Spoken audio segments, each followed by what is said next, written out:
Well, let's talk about this main event then. Moses Itauma, 21 years old, anointed already as a future king of the division, taking on Jermaine Franklin, a very stern, well, people are calling him the test. And I'm going to start with that. I'm going to start with you, Jermaine Franklin, because that's been the narrative going into this fight. Every time people ask you questions, it's about, can you take him round? How do you feel about being his test?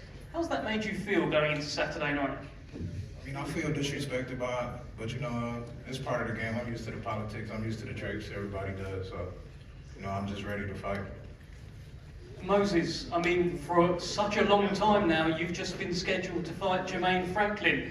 How has it been in the build-up for you? Because you get asked about every other heavyweight, and you've still got to focus on this man on Saturday.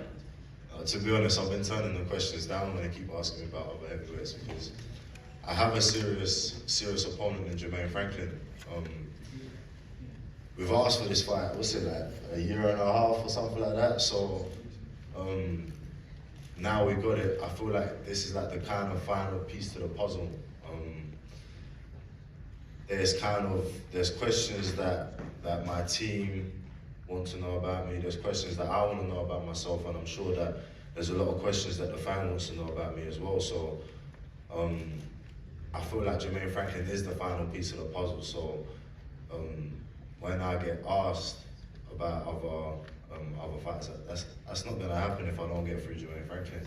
So this is a serious fight, and I'm looking forward to it. But I'm very disappointed that I can't watch Willie versus Ezra because it's exciting. Okay, plenty of questions will be asked on Saturday. We've got some questions actually from the press now as well. We've got Matt running around with a roaming mic. When you do get the mic, say who you are representing and ask your question, please. Martin Dolan, Daily Mirror. Moses, one of the promos for this fight had a couple of guys talking about Lionel Messi and Cristiano Ronaldo. Can you see why people might think of you in that light in, let's say, 10 years' time? Yes and no. Listen, the past and the future doesn't exist. It's only the present.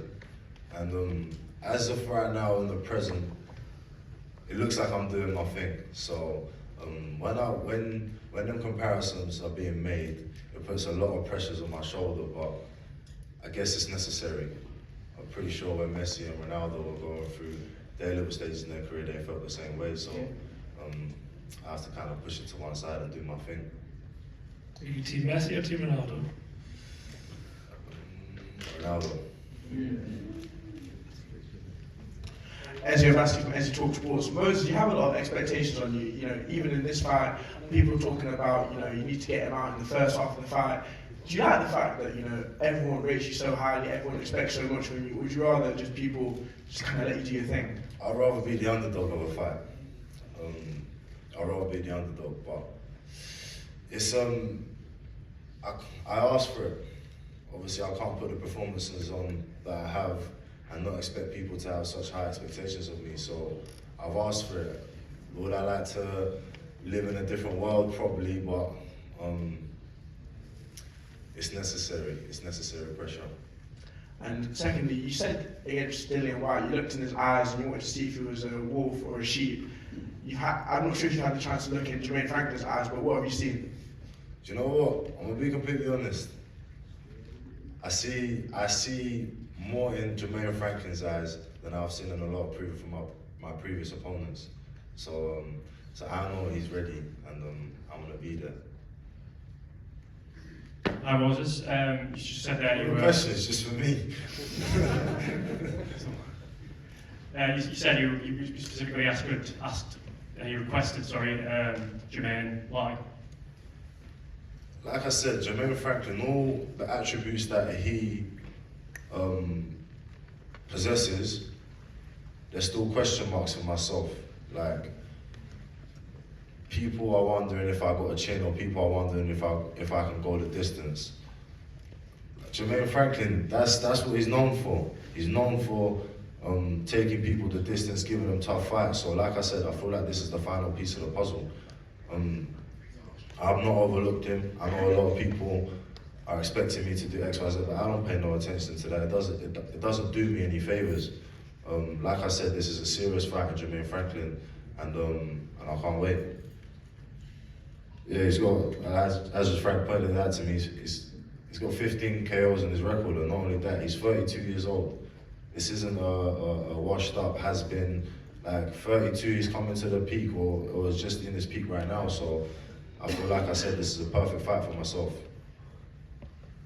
Jermaine, coming from Amy Khan was second out. Jermaine, coming from Detroit, like you have, not very many people get to the top level of sport. How do you feel your partner in the other corner, Moses, would fare growing up in Detroit? Do you think he'd have the opportunities that would be afforded if he was coming from where you come from? Can you repeat that for me? Not many people get to top levels of the sport coming from where you come from in Detroit. If your partner in the other corner, Moses, was growing up in Detroit, do you feel he would be afforded the same opportunities that you had? Could you flourish like you have coming out from there? Well, I'm from Saginaw. Sorry. Yeah, I mean, anybody that works hard, put the work in, put the time in, and, you know, dedicate themselves, I think he had the same opportunities. Question for Frank. Matchmaking talents like you have with Willie and Ezra, and finding talents like Moses are two of the hallmarks of success for you as a promoter throughout the decades. Where do you rate this standard of card, your stable, in amongst the new landscape of promoters, where emerging promoters coming in and trying to disrupt the current landscape of sport? Where do I rate all these guys and where we are today? Yeah. Well, we're in Queensbury, in a brilliant position. I think we're the leading promoter. I think we're putting on competitive shows time after time, selling out. We sold out in Germany with Agi. We sold out in Dublin. Magnificent atmosphere in both those shows. We're nigh on sold out here. We only have a few left. If you want tickets, go to Ticketmaster. We've got some fabulous fights coming up. We're keeping this heavyweight division going. We're making big fights all the time. This is, you know, whether they're older guys, like next week you've got Derek Chisora in next week, and that's you know, he's probably one of the guys on the way out. These are, you know, Moses are one of the guys on the way in. We've got sitting here Jermaine, somebody who wants to get back to the big table. He's at the table now, but he wants to get on and get the big fight. This is an opportunity to fight a guy who's ranked #1 and probably the top 3 in the other divisions in the world. We are flying. Boxing is flying here. We are not broke. We are continually putting on big, quality, great shows that the fans are buying tickets for. And that's because of these fighters. They're great fighters. They come through the system. The ones that start off with us, some come later in their careers, but we deliver time and time again and make sure we do it. And for me, it's just a pleasure. I mean, the next few weeks, we're not stopping. Every week we've got a big show, and they're all doing extremely well. So where are we? Queensbury, we're flying. We're on a great channel, DAZN, global home of boxing, where you're going to see the best fights and you're going to see the best of the heavyweights. Because the best of the heavyweights, bar one man, are with us. And that one man's going to have to fight our guys. When he's had his kickboxing fight, he's going to have to fight our guys. That's what's going to happen. So we're flying, and you're getting a benefit because you're going to see some brilliant fights, and I'm telling you, Saturday is going to be something special. You know what we're trying.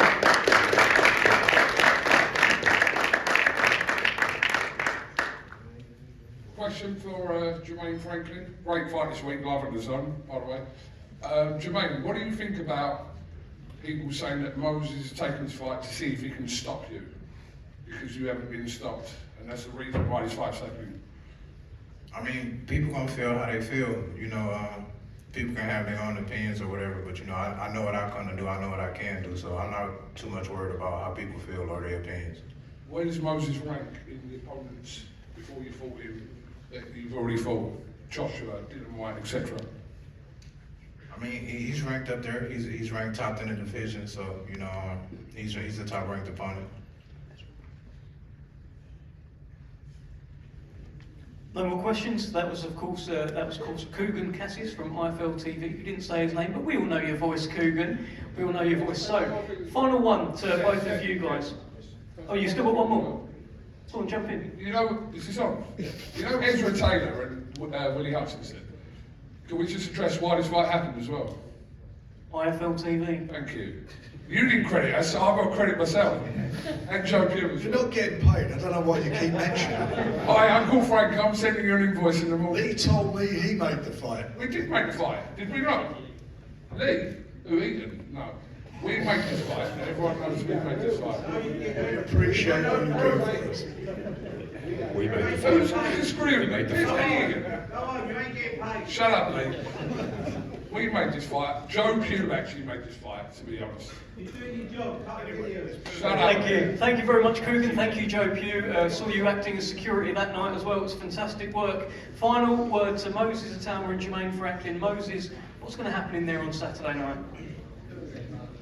Masterclass of boxing performance.